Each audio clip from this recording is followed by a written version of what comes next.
بەناوی خوای گەورە و میهرەبان،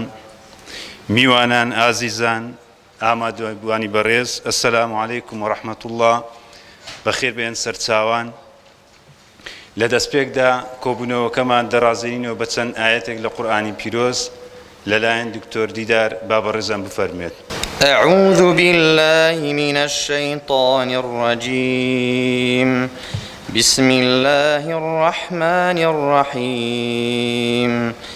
وقال الذين لا يرجون لقاءنا لولا أنزل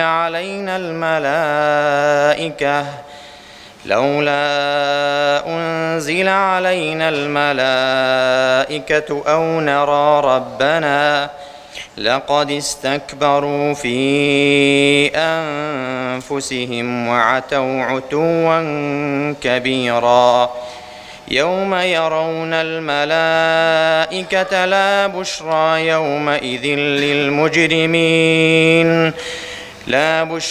يومئذ للمجرمين ويقولون حجرا محجورا. وقدمنا إلى ما عملوا من عمل فجعلناه هباء منثورا. أصحاب الجنة يومئذ خير مستقرا وأحسن مقيلا. ويوم تشقق السماء بالغمام ونزل الملائكة تنزيلا. الملك يومئذ الحق للرحمن وكان يوما على الكافرين عسيرا. ويوم يعض الظالم على يديه يقول يا ليتني اتخذت مع الرسول سبيلا. يا ويلتى ليتني لم أتخذ فلانا خليلا.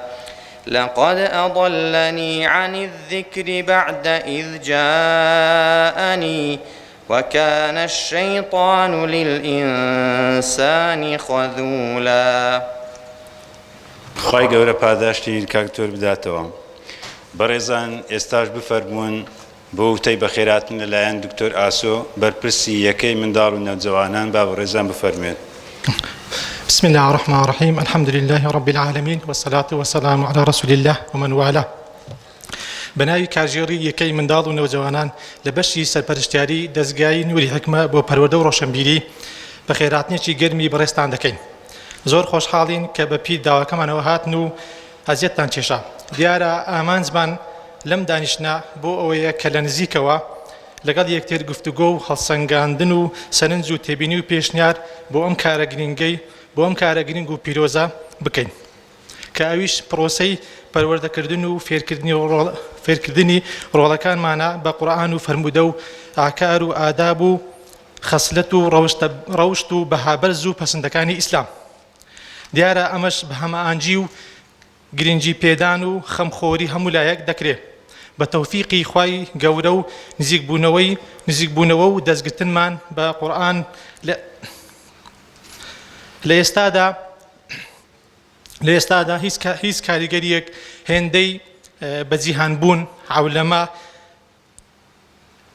بە گشتی و تەکنۆلۆژیا بە هەموو جۆرەکانی و بە تایبەتی کاری نەکردوتە سەر تاکتاکی کۆمەلگا بە تایبەتی مناڵ و هەرچەکار و نەوجەوانان. بڵێین و نەڵێن پێمان خۆش بێ یان ناخۆش بێ جیهانگەرایی و عەولەمەبوون هەموو جیهانی گرتوتەوە و ناشتوانی لێی ڕاکەی. بۆیە پێویستە و گرینگە زانستیانە و بە ئاگالێبوون و دڵسۆزانە مامەڵە لەگەڵیدا بکەین. ئەگەر نا ئاسەواری زۆر خراپ و پڕ لە شەرمەزاری و تراژیدیای پڕ لە مەترسی لێ دەکەوێتەوە. دوو نمونەوە لە واقعی ئەمڕۆی کوردستان باس بکەین کە هەرزەکار و نەوجەوانی وامان لە کۆمەلگا هەیە کە دەبینین ڕۆژانە تووشی لادان و تووشی خراپە دەبن. ئەگەر سەردانێکی بەشتی چاکسازی بکەین، چاکسازی نەوجەوانان، دەبینین منداڵی تێدایە لە پۆلی ناوەندیە کەچی تووشی لادان و تووشی مادەی مخەدەرات و بێهوشکەر بووە. یان گەنجێک کە وێنەی 2000 وێنەی یەکسی لەلات تۆمار کراوە، 2000 وێنە پاش پێدانی $10,000 ئەنجا گیراوە. دەبینین لادان زۆرە لە کۆمەڵگا. بۆیە ئەم نمونەم هێناوە شوێنێکی وەکو ئەم دەستگایە کە هاوشێوەکانی وەکو ئەم دەستگایە ئێرە نیعمەت و ڕزقێکی ئیلاهیە بۆ ئێمە و منداڵەکانی ئێوە کە زیاتر بە تەنجەوە بین و بە دڵ و بە زمان و کردار سوپاسی خوای گەورە سەر بکەین. بەڕێزان بەدایانم دواتر مامۆستا دیدار و مامۆستا ودیا کۆمەڵێک تێبینی و سەرنج و ڕێنمایی ئیداری و پەروەردەیان بۆ بەڕێستان دەخەنە ڕوو. من بە خێرایی گوڵبژێرێک باز دەکەم لە کۆی کار و چاڵەچەکەمان کە ئەنجامان داوە. ساڵانە ئەنجامدانی بەهارە گەشتی ساڵانە لە مانجی نۆ هەموو ساڵێک بۆ سەرجەم قوتابیانی دەستگا بەهارە گەشت ئەنجام دەدەین. دوو لە کۆتایی خوێندنی هەموو ساڵێک ئاهەنگی دەرچوانی قوتابیانمان ئامادە دەکەین و یەکەم و دووەم و سێمی ئاستی پۆل خەڵات دەکرێت. سێ پرۆژەی قوتابی و نمونەی پێشەنگمان هەیە کە لە هەر پۆلێک قوتابیەک دەبێتە نمونەوەی پێشەنگ بە کۆمەڵێک پێوەر و مەرز کە دامان نایە ساڵانە ئەمە دووبارە دەکەینەوە. چوار پێشبڕچەی ساڵانەی لەبەرکردنی قورئانی مەزن کە هەر قوتابیەک لە ئاستی خۆی چەندی لەوەرە لەو ئاستەیەوە پێشبڕچەیەکە ئەنجام دەدەین و قوتابی خەڵات دەکرێت. پێنج پێشبڕچەی پیساد وەڵام لە نێوان دوو پۆل ئەوە هاوینی ڕابردوو ئەنجاماندا کە کۆمەڵێک قوتابیمان هێنانە سەمانەسەی پیساد وەڵام و دوای ئەوەی بە دەرچوون خەڵات کران. شەشەم کردنەوەی خولی یاری تۆپی پێ و مەلەوانی کە لە هاوینی ڕابردوو ئەنجاماندا کە خۆشبەختانە بەسەکەوتی تەواو بوو بە تایبەتی مەلەوانی لە کۆی 34 قوتابی تەنها هەیە قوتابی نەیتوانی فێربی هەر 33 کە بەتەواتی کە مەداوای فێر بوو. هەفتەم ئاهەنگی ڕێزلێنان و بەخشینی دیاری بۆ یەکەم و دووەم و سێمی ئاستی قوتابخانە کە پار ئەنجامماندا هەر قوتابێک لە قوتابخانەی خۆی لە خوێنی قوتابخانە کە یەکەم و دووەم سێم بوو لێرە ڕێزی لێگیرا و ڕێسپاز و پێزانی پێدرا و خەڵات کرا. هەشتم ئەنجامدانی کۆمەڵێک چاڵاکی تەرفیهی وەکو نمایشی ڕەوشتە قورئانیەکان و پێدانی شیرینی و میوەی جۆراوجۆر و پۆستەراتی ژاننامەی پێغەمبەری خوا صلی الله علیه و سلم و پۆستەراتی تەندروستی. نوێیەم پێشکەشکردنی کۆمەڵێک گوتار و سیمینار لە ڕابردوو کە ئەنجاماندایە وەکو چۆن خوای گەورەمان خۆش بووێ، دوو چۆن تامی زانست و زانیاری دەکەین، سێ چۆن هەڵشکەوت لەگەڵ دایک و باوک و هاوڕێ و دراوسێمان دەکەین، چوار سیمینارێک بوو دەربارەی گرنگی ددان و خۆپاراستنی نەخۆشیەکانی ددان کە دکتۆرە هودا هاتە ئێرە و پێشکەشی کرد. پێنجەم باسی نەخۆشی هەڵامەت و ئەفلۆزای وەرزی و خۆپاراستن لێی. شەشەم سیمینارێک بوو دەربارەی چەند ڕێگە و هۆکارێک بۆ لەبەرکردنی قورئانی مەزن. لە داهاتووش و کۆمەڵێک سیمینار و کۆمەڵێک پرۆژەمان لەدەستدا ئینشاءڵڵا لە داهاتوو پێشکەشان دەکەین. وەسەلام عەلەیکوم وەڕەحمەتوڵڵاه. خوای گەورە پاداشتی دکتۆر ئاسۆ بداتەوە. ئامادەبوانی خۆشەویست پێمان خۆشە بەیەکەوە بینەری گرتەیەکی ڤیدیۆیی بین لەسەر کار و چاڵاکیەکانی دەستگای نووری حیکمە.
يا قارئ القرآن يا حافظ الذكر أبشر بخير جنان في ساعة الحشر يا قارئ القرآن يا حافظ الذكر أبشر بخير جنان في ساعة الحشر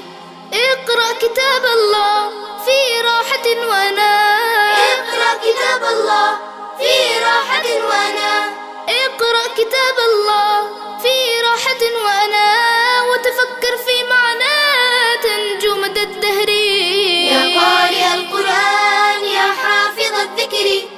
أبشر بخير جنان في ساعة الحشر يا قارئ القرآن يا حافظ الذكر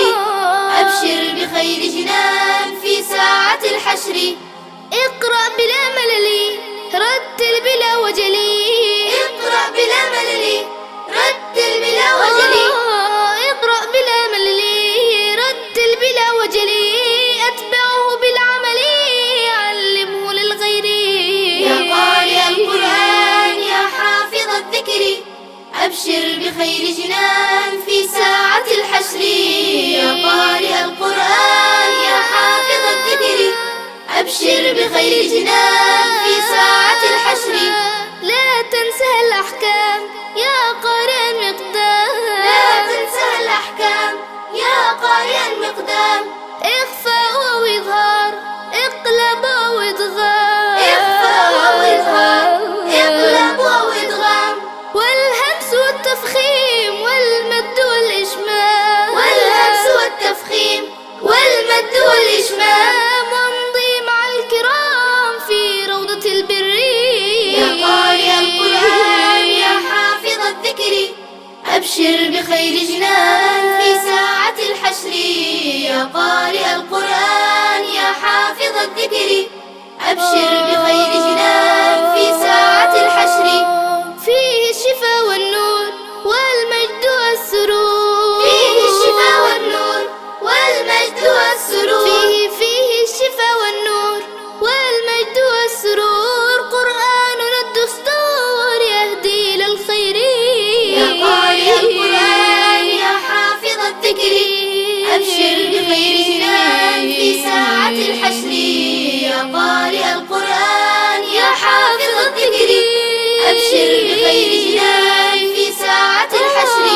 من يبتغي الرضوان والفوز بالجنان من يبتغي الرضوان والفوز بالجنان من يبتغي الرضوان والفوز بالجنان فليجعل القرآن في قلبي يسري يا قارئ القرآن يا حافظ الذكر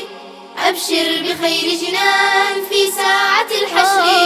يا قارئ القرآن يا حافظ الذكر أبشر بخير جنان في ساعة الحشر في ساعة الحشر في ساعة الحشر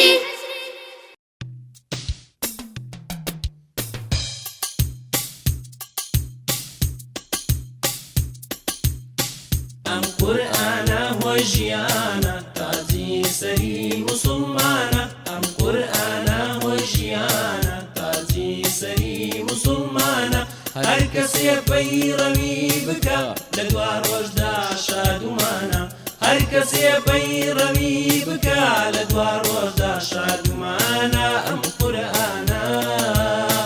ئەم قورئانە ئەم قورئانە هۆی ژیانە تاجی سەری موسڵمانە قورئان خەڵاتی خودایە ڕووناچیە لەم دنیایە قورئان خەڵاتی خودایە ڕووناچیە لەم دنیایە بۆ ئێمە ڕێگە و ڕێباز و ئامۆژگاری و ڕێنمایە بۆ ئێمە ڕێگە و ڕێباز و ئامۆژگاری و ڕێنمایە ئەم قورئانە ئەم قورئانە ئەم قورئانە هۆی ژیانە تاجی سەری موسڵمانە ئەم قورئانە هۆی ژیانە تاجی سەری موسڵمانە هەر کەسێ پەیڕەوی بکە لە دوا ڕۆژدا شادومانە ئەم قورئانە ئەم قورئانە ئەم قورئانە هۆی ژیانە تاجی سەری موسڵمانە ئاسوودەی نێو دڵانە پێناسەی بڕوادارانە ئاسوودەی نێو دڵانە پێناسەی بڕوادارانە شیفایا بۆ هەموو دەردێ ڕۆشنکارەوەی جیهانە شیفایا بۆ هەموو دەردێ ڕۆشنکارەوەی جیهانە ئەم قورئانە ئەم قورئانە ئەم قورئانە هۆی ژیانە تاجی سەری موسڵمانە. خی گەورە پاداشتی برایانی ڕاگەیاندن بداتەوە. بەڕێزان ئێستاش ئێوە وتەی دکتۆر عەبدوڵڵا سەرۆکی دەستگا با بەڕێزان بفەرموێن. الحمد لله والصلاة والسلام على رسول الله وعلى آله وصحبه ومن والاه. لسرتادا پڕ بەدڵ بە خێراتنتان دەکەین بەڕێزان باوکان و دایکان و سەرپەرشتیانی قوتابیانی بەڕێز دیارە هاتنتان لە بۆ ئێرە و هەروها لە پێش ئەوەش هێنانی منداڵەکانتان لە بۆ دەستگا نیشانەی خەمخۆریتانە. خی گەورە پاداشتی بەخێرتان بداتەوە. خی گەورە منداڵەکانتان بکاتە مای چاوڕۆنی دنیا و قیامەتتان. بەڕێزان دیارە منداڵ نیعمەتێکی خواییە سبحانه وتعالى کە بە ئێمەی بەشەر دەبەخشی هەروەکو لە صيغي بخشينا كذا فرمي يهب لمن يشاء إناثا ويهب لمن يشاء الذكور أو يزوجهم ذكرانا وإناثا ويجعل من يشاء عقيما إنه عليم قدير كواتا فرمي يهب لهبوهاتي وتبخشينا براستي خواي قولا فيمان دبخشي وكل سورة الواقع عجد فرمي أفرأيتم ما تمنون أأنتم تخلقونه أم نحن الخالقون خوايا سبحانه وتعالى خلقي دكاو بأيمي دبخشي لو براستي نازو نعمتي شي خوايا سبحانه وتعالى لخواي قورش ليرة ودفارين وك هرداك بابك تاكو يستا خواي قورا من دالي بينا بخشين يا ربي خوايا زريتنا ويش صالحيان بي بخشي ئیتر هەر ناوز نعمەتش کە خوای گەورە پێمان بەخشی دیارە لە مقابلدا لێپرسینەوەشی لەسرە ولا تسألن يومئذ عن النعيم یەک لە نعیم و خۆشیەکانش بە تەئکید ئەو منداڵانەیە کە خوای گەورە چاومان پێڕۆن دەکاتەوە. یعنی تەسەوڕ دەکەی منداڵ سبحان الله خوای گەورە هەندەی خۆشەویستکردە لای دایک و بابی کە باشیش دەزانی هەمووی ئێش و ئازارە حتا کە خوای گەورە باس لە دایکی دەکا کە زیاتر پێوەماندیە لەو کاتێکەوە حەملە لەو کاتێکەوە دای دەنێ خوای گەورە سبحانه وتعالى دەفەرمێ وەصەینە الإنسان بوالديه إحسانا حملته أمه كرها ووضعته كرها حملەکەی کوڕها وەضعەکەی و دانانەکەی کوڕها بەڵام نافەرمی کەرهەن دەفەرمی کوڕهەن زانایان دەفەرمون کەرහ و کوڕه فەرقی هەیە کەرە ئەو شتەیە زەحمەتیەکەوە لەسەر دڵت قورسە بەڵام کوڕهەن ئەو ئێش و ئازار و زەحمەتەیە کە لەسەر دڵی شت گران نییە خۆشە. یعنی دایک سبحان الله لەگەڵ ئەو ئێش و ئازارێکەوە لە حەملی لە ویلادەی لە بە ئەو منداڵی دەیبی پێی باڵێن زەحمەتە بەڵام پێشی خۆشە سبحان الله. خوای گەورە وای خۆشەویست کردیە و چێ هەیە لە دایک و بابەکان مەگەر کەسێکی شازبی پێی خۆش نەبی منداڵەکەی لە خۆی باشتر بی لە مستەقبل لە دنیا و لە قیامەت. ئیتر بەڕاستی ئەوە ناز و نیعمەتێک کە خوای گەورە بە ئێمەی بەخشیە وەکو گۆتیشمان بەرپرسیارەتی و مەسئولیەتیشی لەسرە و وەکو لە حەدیثی صحیحی پێغەمبەریش داهاتەیە صلی الله عليه وسلم كلكم راع وكلكم مسؤول عن رعيته هەمومان بەرپرسیارین هەر یەک لە ئێمەش لەوەی کەوا لە بەردەستیتی لێی پرسیار دەکرێتەوە. وەکو ابن القەیم ڕەحمەتی خوای لێبی دەفەرمی لە داک و باب دەپرسرێتەوە دەربارەی منداڵەکانی پێش ئەوەی منداڵەکان لێی پرسیار بکرێتەوە بەرامبەر بە دایک و بابیان لە ڕۆژی قیامەت لەبەرەوەی هەتا سەرسولی طەبیعیش ئەو هەیە ئەتو حەقت دایە تاوەکو ئەوش حەقی تو بدا ئەتو حەقت دایە تاوەکو ئەوش حەقی تو بدا لێ تەماشا دەکەی لە قورئانی پیرۆز هەر وەکو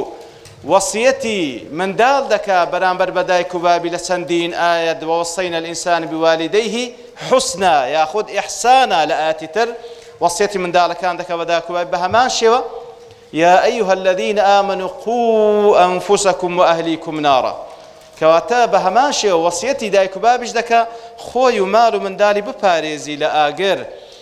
يوصيكم الله في أولادكم لسورة النساء خوي قولوا وصيتان دكا برامبر بمن دالكانتان پیغمبر صلى الله عليه وسلم اعدلوا بين أولادكم عدالة بكن لبين من دالكانتان بەڵێ ئیتر پرسیار لە دایک و باب دەکرێتەوە دەربارەی منداڵەکانی هەر وەکو پرسیار لە منداڵش دەکرێتەوە دەربارەی دایک و بابی ئایا حەقی یەکیان ئەدا کردیە ئەو جاوەکو هەر لە درێژەی قسەکانی دەڵێ فمن أهمل تربية ولده ما ينفعه وتركه سدى فقد أساء إليه غاية الإساءة هر كسيك وازي لوي هناك وأوي كسودي دنيا وقيامة من داركيت فيري بكا فيري نكر إهمالي كرد فقد أساء إليه غاية الإساءة زور خرابي كرد يا برامبري أتو هر برغو پوشاشي لو دابين بكا هر خوراشي ساشي لو دابين بكا بەڵام مادام لەو ڕوویکەوە نەفعی دنیا و قیامەتت ڕەچاو نەکرد لە بۆی بەڕاستی فقط ئەسەئتە ئیلەیهی غایەتە الئیساءە ئەو پەڕی خراپەت کردێ بەرامبەری ئەو پەڕی خراپەت کردێ جاوەکو دەڵێتن وأكثر الأولاد إهمالهم من جهة الآباء زۆربەی منداڵەکان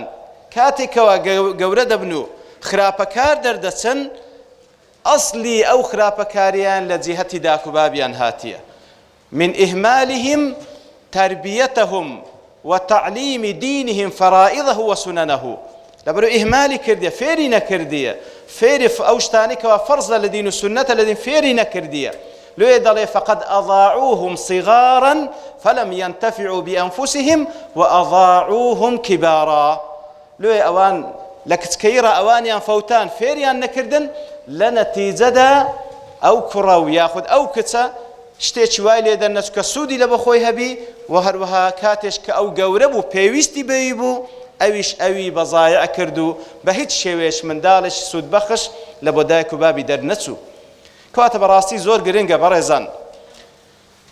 خوای گەورە سوبحانەهو وتەعالا کاتێک کە ئێمەی کردیتە سەرپەرشتیاری چەند منداڵێک هەر یەک لە ئێمە بە فەزڵ و نیعمەتی خۆی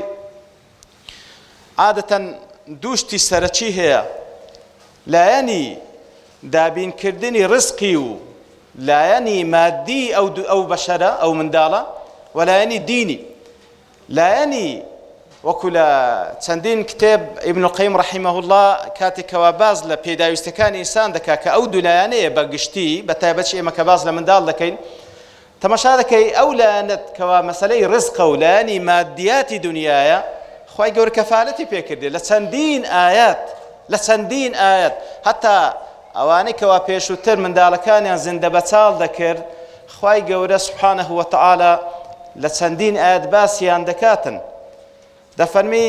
ولا تقتلوا أولادكم خشية إملاق نحن نرزقهم وإياكم لترسي فقيري منداڵتان مەکوژن ئێمە ڕزقی ئەوان و ڕزقی گۆش دەدەین لە سوورەتی الأنعامدا دەفەرمی ولا تقتلوا أولادكم من إملاق نحن نرزقكم وإياهم لە فەقیری منداڵەکانتان مەکوژن ئێمە ڕزقین گۆ و ڕزقی منداڵەکانیشتان دەین کەواتە سەواءن فەقیر بی کە بەڕاستی ئێستا زۆر جاران کە مەسەلەی تەحدیدی نەسل باز دەکرێت وەڵام منداڵ با لە دووی زیاتر نەبی لە سێی زیاتر نەبی کەوە تەقلیدەکی غەربیە و لە ئەسڵ و ئەساسی ناودڵ و دەرونی زۆربەی داک و بابانیش ترسانە لە ڕزق کە ئەوە بەڕاستی سوئی ظەنە بەرامبەر بەخوای گەورە سوبحانەهو وتەعالا تەماشا دەکەی هەر نەک وەکو جاهیلێت پێشان وەچی بوو زیندە بەچاڵ بکات لێ ناگەڕێ ببی کەواتە بەڕاستیەوە خەتەرە ئیتر مەسەلەی ڕزق خوای گەورە کەفالەت پێکرد بەڵام مەسەلەی دین مەسئولیەتی من و تووە مەسئلەی دینی ئەو منداڵەی خۆڕەوشتی ئەو منداڵەی ئیتر عەجیبە یعنی وەکو ئیبن القەیم دەڵێ ئەمە خەمی ئەو شتەمانە کە خوا کەفالەتی پێکردیە مع العلم وإيشي منو تونيا مجرد حركة بكو خواي جور بيد دبخشي بلام إهمالي أولا نما كردي كمسؤوليتي منو تولى برسينا وما لسر ذكره خواي جور سبي رجال لدنا برسيتو لو فقير بوي خواي جور تقدير رزق لسر كردي بلام والله لدنا برسيتو لو من دالك فير نكر لو من دالك نبرد فير قرآن بكي فير نويجي بكي يتر براسي زور جرنجا وأمر أهلك بالصلاة واصطبر عليها لا نسألك رزقا نحن نرزقك والعاقبة للتقوى وأمر أهلك بالصلاة أهل خێزان و منداڵ دەگریتەوە فەرمانیان پێ بکە بە نوێژ وەکو پێغەمبەر صلی الله علیه و سلم دەفەرمی بەنسبەت منداڵ لە 7 ساڵیەوە فەرمانی پێ بکە وأمر أهلك بالصلاة واصطبر عليها نەک واصبر واصطبر عليها زۆر سەبری لەسەر بگرە نەزارێک نەدوو نەسێ قەت بێزار مەبە بەردەوام بە لەگەڵی واصطبر عليها لا نسألك رزقا دەزانی ئەمە خەمی ڕزقمانە دەفەرمی لا نسألك رزقا ئێمە داوای ڕزق لە تو ناکەین نحن نرزقك ئێمە ڕزقی توش دەدەین ئەو زائیویش والعاقبة عاقبة لو چه أوي شهادة برزة أوي دولة مندا أوي جوانا أوي فلانة نا والعاقبة للتقوى عاقبەت لە بۆ تەقوایە خەمی منداڵێکە تا عاقبەتی باش بی فێری کە پەروەردەی بکە لەسەر تەقوا لەسەر خواپەرستی لەسەر لە خوا ترسان والله عاقبەتی دنیا و قیامەتی باش دەبیتن عاقبەتی دنیا و قیامەتی باش دەبێت جەلوێ وەکو بە تایبەتی مەسئلەی نوێژ کە لێردا باس کرا کە ڕەمزی دینداریە بەڕاستی بەڵام ئەو نوێژەی کە نوێژە ها ئەو نوێژەی کە خوای گەورە داوای دەکات کە لە چەندین ئایا دەفەرمی نافەرمی ئەدوا الصەلا دەفەرمی ئەقیموا الصەلا ئیقامەی بکە ئەو نوێژەی کە خوا دەیەوێ ئەگەر وات کرد لێ دەتەرکیز لەسەر کرا لەبەر ئین الصەلاة تەنها عن الفەحشاء والمنکر ئەو نوێژە دەیگێڕیتەوە لە هەموو شتێکی خراپە ئەو نوێژە دەیگێڕیتەوە لە هەموو شتێکی خراپ و منکر و قەبیح زالوێ زۆر مهمە بەڕاستی تەرکیز لەسەر منداڵەکانمان بکەین ڕاستە لە لای ئێمە چەند سەعاتێک هەفتەی دێتە لای ئێمە خوای گەورە پاداشتی خێرتان بدەیتەوە مەمنونین گۆینەکە ئەو سقەی بە ئێمە دەکەن بە پشتوانی خوای گەورە ئێمەش لە جێی زەنین گۆ دەبین بەڵام بەڕاستی دەوری سەرچین گۆ کە بە بەردەوامی لای خۆتانە زۆر زۆر مهمە تەکمیلەی هەردووکمان پێکەوە تەکمیلەی دەورەکە دەکەین لێ پێویستە ئەوەڵەن هەر لە زۆر خوای پێ بناسێنی فێری بکەی منداڵ بە تەبیعاتی خۆی پرسیار دەکا فێری بکەی خوایە خالقە سبحانه وتعالى اللهە خالقە اللهە ئەو هەموو ناز و نعمەتەی پێبەخشینە اللهە سبحانه وتعالى مالکی ئەو کەون و بوونەوەرەیە اللهە خاوەندە سەڵاتە و لێی دەپاڕێنەوە فێری بکە حاجەتەکانی لە نوێژە لە سوزدەدا لە خوا بپاڕێتەوە زۆر مهمە ئەگەر بەو شێوەی لە سەرەتادا خوات پێناسان سبحانه وتعالى فێری دەکەی و پەروەردەی دەکەی لەسەر خۆشەویستی خوا سبحانه وتعالى پاشان کە دەڵێی نوێژ با داک و بابی ببنە قودوەتی عەمەلی لە بۆ نوێژەکانی کاتێکەوە بانگ دەدا باب لە بەرامبەر منداڵەکەی دانەنیشی با بڵێتن کاکە ئەم دەی بسمە نوێژە لەبەر ئەوەی فەرزە پیا و بستە جەماعات با ئەتوی ببینی هەندە حەریسی با داچیشی دەستی لەناو هەر ئیشەکە دەستی لەناو ئیشەکەی بەر بدا و یەکسەر دەست بە نوێژ بکە با ئەم منداڵە فێربی نوێژ گرنگترین شتە با فێربی مەوعیدی ئیش و کارەکانت مەوعیدی سەردانەکانت کاتێکەوە مخاتەبەی ئەو منداڵەکە هەمووی لەسەر ئەساسی نوێژ مخاتەبەی بکە پێشی نوێژە دەچینە فڵانە جێی پاشی نوێژی فڵانە نوێژ دەچینە ئەو کارە دەکەین لە کاتی ئەو نوێژەما کرد ئەو زەنان دەخۆین هەموو ڕەبتی کە بە نوێژ ئەو کۆتمان بێت ئەگەر لە نوێژێ ئەو کەسە سەرکەوتوو و سەرفراز بوو هەروەکو لە قیامەتێش دەفەرمی یەکەم پرسیار لە نوێژە لێ دەکرێت و ئەگەر لە نوێژەکانی دەرچوو ئەوان کە ئاسانترە لە نوێژ نەچوو بەڕاستی قورسترە حساب بکەین و بە هەموو شێوەیەش طبعا لە هەموو ئوسلوبەکانمان پێویستە بەو پەڕی نەرمونیانی بین لەگەڵی بەو پەڕی نەرمونیانی هەتا پێیان سەڵسەن وەکو معلوم جەنابتانە کە دەفەرمی قامچی تعلیق بکەن لە ماڵێ قامچی تعلیق بکەن کەواتە بەس لە بۆ ترسان بزان یعنی سزادانیش هەیە تعلیق بکەن نەک بەکاری بینە تعلیقی بکە لە ماڵێ لە بۆ ئەوەی کەوات تەئدیب ببی بزانی کەوات سزادانیش هەیە بەڵام زیاتر بە مڕونەت و بەخۆشی لەگەڵی بکە ئەو ریفق و نەرمونیانیە وەکو پێغەمبەر صلی الله علیه و سلم دەفەرمێت لە هەر شتێک هەبی جوانی دەکا لە هەر شتێک دەریبینی ناشرینی دەکا بە ریفق و بە نەرمونیانی بە خۆت بە قدوەیەکی چاک لەبۆی و سەبری لەسەر بگرەوە خوای گەورە فەرمووی واصطبر عەلەیها و کۆتا شتیشکەوە بەبیر خۆم و جەنابشتان بینمەوە دوعا زۆر زۆر مهمە بەڕاستی لە خودی خۆی عیبادەتێکە ئەگەر هیچی لێ ئیسفادە نەکەی ئەوە عیبادەتێکە دەیکەی و لە دوای ئەوەش متەئکید بە ادعوا الله وأنتم موقنون بالإجابة دعاء بك بيقينه كخواي يقول والله من داتوا بيقينه وخواي يقول لو كاتي كخوا دزاني باشا لبود والله من داتوا زور دعاء بك لهمو دعاء كان يشد لبير نكي هم لبو داكو باب دا قردتو من دالك لدواي خود دعاء لبو بك هم لبو من دالك شد بك دعاء له من دالك بك وكو إبراهيم عليه الصلاة والسلام رب اجعلني مقيم الصلاة ومن ذريتي خوای وام لێ بکەی کەسێک بم بە فعلی نوێژ ئەنجام بدەم ئیقامەی بکەم بەخۆم بە منداڵەکانم وهروها ربنا هب لنا من أزواجنا وذرياتنا قرة أعين واجعلنا للمتقين إماما ئیتر لە خوای گەورە دەپاڕێمەوە منداڵەکانمان صالح بکە بیکاتە قڕەتی عین لە بۆ هەموو لایەکمان لە دنیا و لە قیامەت ببیتە مای ئەوەی کەوا وڵات و عیباد و بیلاد لە دەستیان بحەسێتەوە ئینشاء الله تعالى و بە پێویستیشی دەزانم دەستخۆشی لە بەشی سەرپەرشتیاری بکەم خوای گەورە پاداش خێریان بداتەوە بە تایبەتیەکەی منداڵ نەوجەوان بە تایبەتی تر مامۆستایانی بەڕێز خوای گەورە پاداش خێریان بداتەوە بە ئەو کارە پیرۆزێک کە ئەنجامی دەدەن و بە پشتیوانی خوای گەورە وعدتان پێ دەین ئەو دەستگا ببیتە خاکێکی بەپیت منداڵەکانتان لەسەر پشتی خۆی هەڵبگری و ببیتە ئاسمانێکی بەرز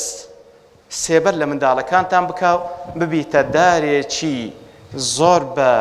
بەروبووم لە هەموو کاتێک بە پشتیوانی ڕەب العالەمین ئەو بەروبوومە پێشکەش بکاو منداڵانێک و جیلێک پەروەردە بکاتن کە وەکو گوتمان عیباد و بیلال لە دەستیان ئیسراحەت بکە وصلى الله وسلم على نبينا محمد وعلى آله وصحبه أجمعين وآخر دعوانا الحمد لله رب العالمين. خوای گەورە پاداشی دکتۆر عەبدوڵڵا بداتەوە بەو تەبە پێزەکانی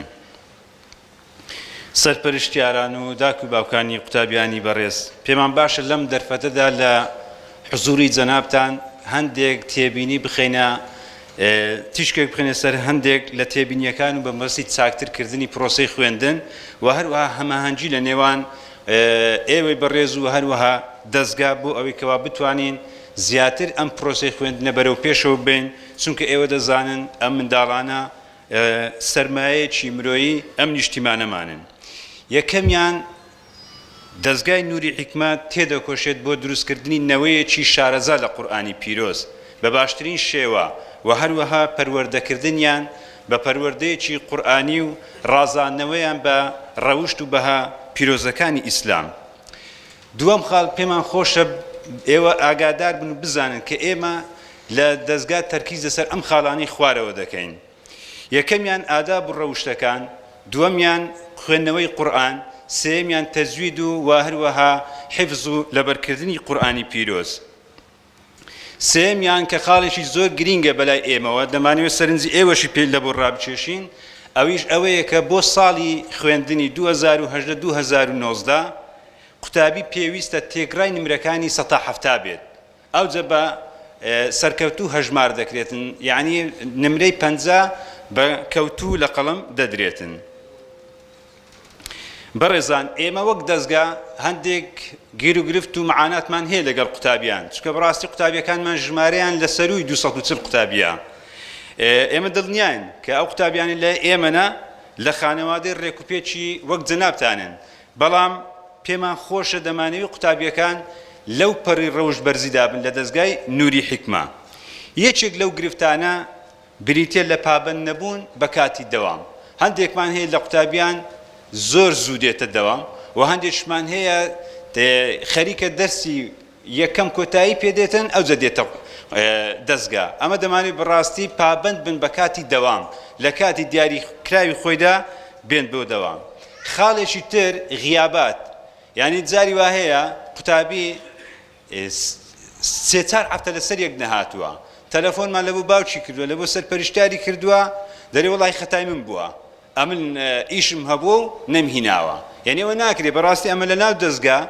یعنی هەفتەی 2 سەعات قوتابی لێرکوانەیە. ئەو 2 سەعاتە دەبێت یعنی ئەمگۆ بتوانن بە هیچ شێوەیەکی لە شەموان ئەو شەمۆیکەوا دەرسی یان لە سێ شەمان کە دەرسی هەیە یعنی مۆڵەت وەرنەگیرێتن. گرفتەی گەورەیە بەڕاستی لە ئێمە، ئاستی قوتابیەکەش دێتە خوارێ. دووەم خاڵ هێنانی مۆبایل. ئێمە لە دەستگا هیچ زلاریەکمان نییە، ینی قوتابی ئەگەر مۆبایلی بێنێتن، بەڵام دەبێت لە پرزگەدا بنێتن. ئەگەر لە پرزگە دانێتن یعنی قوتابیەکانی توری سەرقاڵ دەکاتن. بۆیە ئێمە ناچار دەبین ئیجراعاتی خۆمان بکەین، مۆبایلەکەی لێ حجز بکەین هەتا تەوابوونی کۆرس. خاڵێکی تر بەڕاستی یعنی ئێمە زۆر گلەیمان هەیە، ئەویش بەڕاستی وەرگرتنی مۆڵەتە. مۆڵەت بە هیچ شێوەیەکی یعنی مەحاولە بکەن هەوڵ بدەن مۆڵەت وەرنەگیرێتن، چونکە بەخۆی یەک ڕۆژە لە هەفتەیدا. خاڵێکی تر بەردەوام بوون، یعنی وازنەهێنان، دانەبڕان لە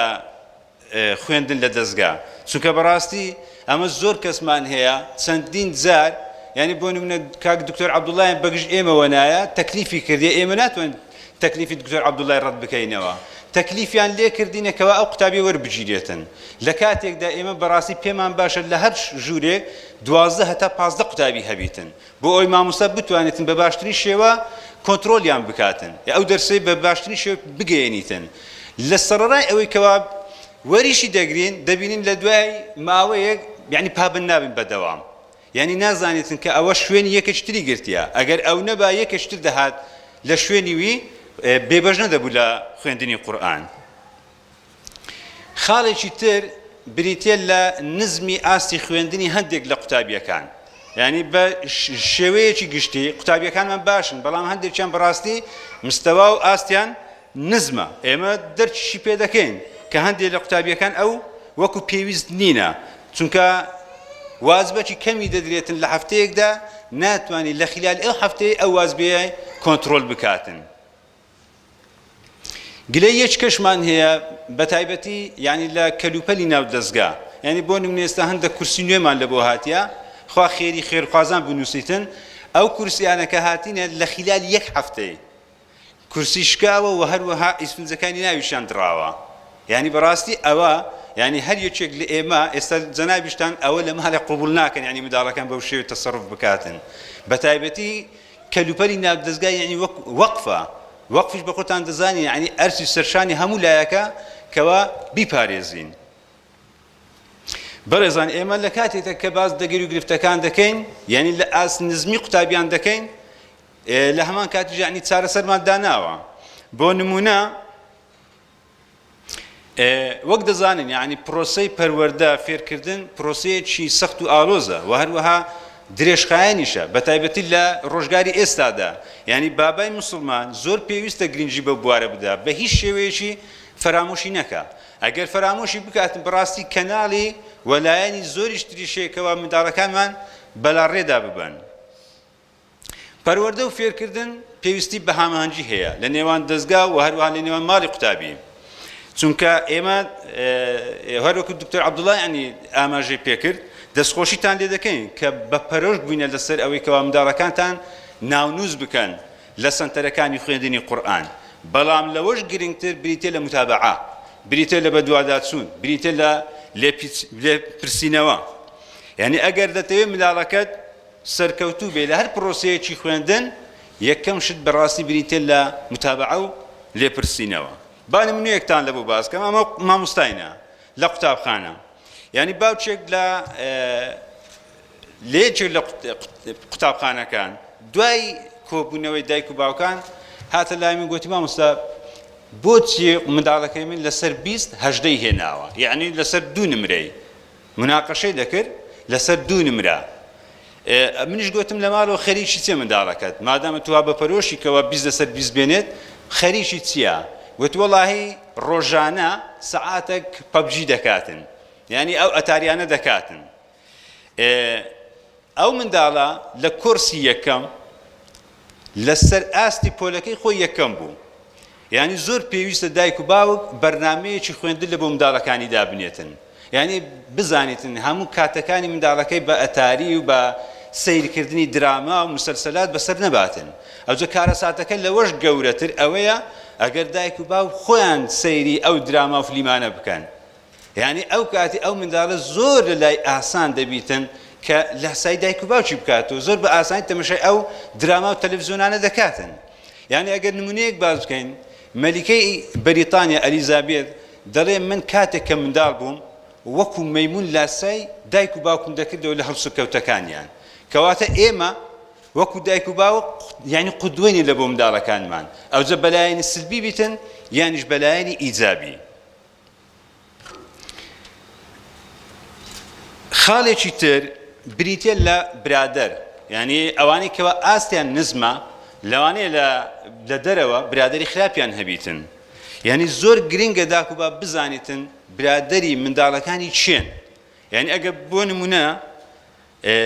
نمونەیەک باز بکەین کە لە قورئان یعنی ئاماژەی پێکرا، بزانین برادەر چەندە کاریگەری هەیە لەسەر یەکتری. دوو برادەر دەبن لە زمانی پێغەمبەری صلی الله علیه و سلم، یەکیان لەوانە عوقبەی کوڕی ئەبی موعیط لەگەر ئوبەی کوڕی خەلەف. ئەوانە یەکیان عوقبە زۆر لە مەجلیس و کۆڕەکانی پێغەمبەر صلی الله علیه و سلم دادەنیش، بێ باوەڕیش بوو. هەتا ڕۆژێکیان بانکێشتی پێغەمبەری دەکات صلی الله علیه و سلم کەوا بۆ نان خواردن. لە کاتی نان خواردن پێغەمبەر صلی الله علیه و سلم دەرێ نان ناخۆم هەتا شەهادە نێنی نەبیە موسڵمان، ئەویش تەوعان شەهادە دێنی و موسڵمان دەبیتن. کاتێک کە ئوبەی کوڕی خەلەف بەمە دەزانیتن، کاتێک کە دەزانیتن برادەرەکەی موسڵمان بووە، زۆر گلەیی لێ دەکاتن. ئەویش لە وەڵام دەچی پێ دەڵێتن، دەڵێ وەڵای من شەرمم کرد، لە ماڵی من بوو شەرمم کرد بێم وەڵاهی شەهادە ناینم شەهادەمی هێنا یعنی لە دڵەوە بڕوان پێ نییە گوتی مادام وایە بڕۆ چ بکە بڕۆ تفێک لە نووسانی محەممەدی بکە صلی الله عليه وسلم ئەویش دەچیتن ئەو بەدبەختە ئەو کاری ئەنجام دەداتن یعنی تەمەشا خوای گەورە ئاەتی نازڵ دەکاتن دەفەرمێتن چ دەفەرمێ ويوم يعض الظالم على يديه يعني هردك بهردك دستي پشیمانە لە ڕۆژی قیامەت ئەمە دەزانێت ئەگەر یەکێک پەشیمان بێت لە دنیای پەنجەی پەشیمانی دەگەزی بەڵام ئەوەندە پەشیمان دەبی لە قیامەت هەردوو دەستی دەخاتە ناو دەوی لێ دەڵێتن سێ يقول يا ليتني اتخذت مع الرسول سبيلا خۆزگە ڕەفاقەتی پێغەمبەرم دەکرد لە دنیاە لم أتخذ فلانا خليلا خۆزگە قەت برادرایەتی ئەو کەسەیەم نەکردبایە لقد أضلني عن الذكر بعد إذ جاءني يعني أمني قمرا کرد أمني سر لي شێواو کرد پاش ئەوەی کەوا ئیمانم هینابوو پاش ئەوەی کەوا نوری ئیسلام لەبۆ هاتبوو بەڵام برادر بزانێت چەندە کاریگەری لەسەر هەبوو چارە نووسی مرۆڤەکی بەدەست برادرێکیوە بوو هەردووچیان تووشی دۆزەخ دەبن لە ئاەتێک تردا خوای گەورە باز دەچ دەکات هەر باز لە برادر دەکاتن دەفەرمێتن الأخلاء يومئذ بعضهم لبعض عدو إلا المتقين يعني برزان بخوتان زانن أخلاء لخلة هاتي لخليل هاتيا يعني دلك كهيج خوشويستي تدا نبيتن إلا إفلان كسي نبيتن يعني برادر لدنيا هنا زور زور اللي يجنزيكن بلام أو برادران لسر أساسا شي راز نبوينا لسر كردوي خراب برادري يكتري بوينا أو أنا لقيامة دبنا دجمني يكتر أو دلت تو ولا منكر كردوي خرابك بكم أو كتر دلت تو ولا منكر كوا كردوي خراب بكم بلام خواي قولت شيء استثناء دكاتن إلا المتقين إلا أواني بالروادار أواني لأخوات ترسن أو برادرانا لدنيا ولا قيامة تشبهنا يكتر ودين لو پیغمبر صلى الله عليه وسلم هر آگاداری کردینەوە دەفەرمێتن المرء على دين خليله فلينظر أحدكم من يخالل يعني تەماشا بکەن چێ دەکەنە برادری خۆتان چونکە ئینسان لەسەر دینی برادەرەکەیتی زۆر پێویستە هەم خۆمان و هەم منداڵەکانیش بزانین کەوە ئێمە بە خۆمان ڕەفاقەتی چێ دەکەین و منداڵەکانیشمان ڕەفاقەتی چێ دەکەن ئاخر خاڵ پێمان خۆشە باز لە چ بکەین باز لە مۆبایل بکەین بەڕێزان یعنی مۆبایل یعنی هەتا دەکرێتن لێ نەگەڕێن ئەو مۆبایلانی کەوا زیرەکن مۆبایلی زیرەکن یاخو فول مواسەفاتن منداڵەکان بەکاربێنن بە تایبەتی لە سەردەمی ئێستادا یعنی لە کوردستان بەڕاستی هیچ فلتەرێک هیچ سانسۆرێک لەسەر بەکارهێنانی مەواقعەکان نییە لەسەر بەکارهێنانی یوتیوب نییە ئەجە زۆر پێویستە ئێمە ئاگادار بین یعنی